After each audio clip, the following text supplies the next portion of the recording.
Hey guys, Greg with Planet Green Zen, and thank you for coming to my channel. Now, I have a couple of questions for the people of Zen out there. Do you find yourself constantly bringing up drama from the past and can't let things go? Are you always reminiscing and daydreaming of the good old days, but can't seem to find anything current and relevant that is good? Well, in today's video, what we're going to talk about is, are you stuck in the past? So stay tuned. But before we jump into that, if you guys have never been to this channel, what I really love to do is just inspire the world mentally, physically, spiritually, financially, and socially, because I truly believe that if we all had a holistic yin-yang balance of each one of these areas on earth, we would eliminate hunger, famine, slavery, war, disease, poverty, and have more health, wealth, and abundance together as one human unit on this entire planet. So do me a favor. If you guys believe in similar messages, go ahead and subscribe to the channel. Hit that bell notification so you are notified when new videos are released. Comment below, let me know your thoughts on these different topics that we cover, and share these out with people in your community who needs to hear these messages. Okay, so let's go ahead and dive into it. So again, the question for you is, are you stuck in the past? Many people cannot let go of things that happened years, even decades ago. And why is that? You ever have people that actually bring things up to you continually that literally you don't even think about anymore? And it's like, why are you still dwelling on this? Why are you literally wasting all of this energy to talk about something from the past?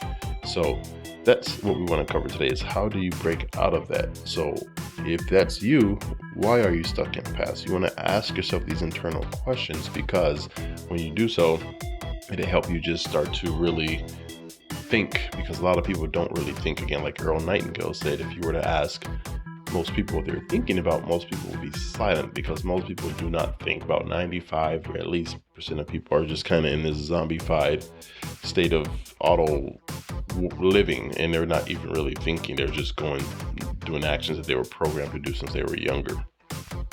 How many of your friends always bring up conflicts from the past, and when they talk about it, they get angry as if it happened the same day or yesterday? So they really relive the past over and over and over again. It's kind of like a torment, or like they're in their internal hell, just being stuck. And it's like, dude, or do that.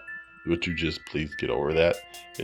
I know it's easier said than done. Some people do this and they don't realize they're doing it, so they need to wake up and actually look at themselves from an external view, kind of like they're astral projecting out of their body, to kind of see what they're doing from like a third party perspective. And then maybe at that point, I can start to say, okay, well, now I see what I'm doing, and it's time to change those actions.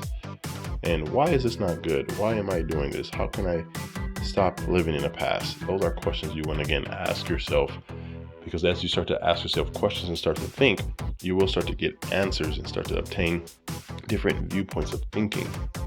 And when you start to obtain different viewpoints of thinking, and your life really starts to change, literally, it's like night and day. You start to really feel like, wow, I wish I would have done this years ago. So the sooner you do it, the better, because again, life is so short.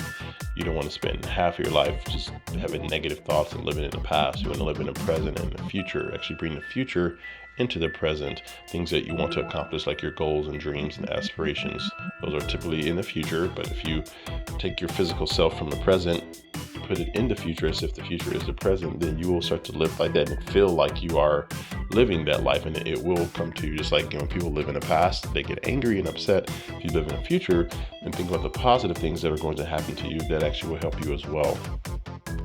And again, those questions regarding like, why is this not good? Why am I doing this? How can I stop living in the past? You want to truly, deeply meditate on these questions and just start to really think, because when you put down the distractions, like all the social media, tablets, phones, TVs, all that stuff, you really can start to think and go into deep space and really start to know yourself, and actually bring forth things that have been hidden and locked away in these deep, dark dungeons that need to actually come out, so you can start to grow and get over from the past and move on.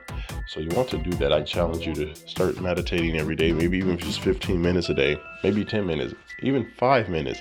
Just start and taking action. Don't have any, say, well, I don't have 15 minutes. See, when people start rejecting things and not even give it a try, that's when things start to go wrong. So instead of saying, I can't do this, or I don't have enough money, say, how can I do this? How can I obtain the amount of money? How can I actually give myself more time? Because if you don't have 10-15 minutes a day to either meditate or work on yourself or your business, that's not living. You're really not living. You're just existing. And that's no way to actually be on this earth. We all want to live great, abundant, meaningful lives. So just keep that in your mind. So that's pretty much all that I have for you guys for this quick audio vlog. And as always, I want to leave you with a quote of the day. And I'm not sure who this quote is by, but it goes, "He who is stuck in the past loses sight of the future." So just keep that in mind next time you dwell on something that you could just let go and move on from. Okay, so this is Greg with Planet Green Zen. You guys have a great rest of your day, and talk to you soon.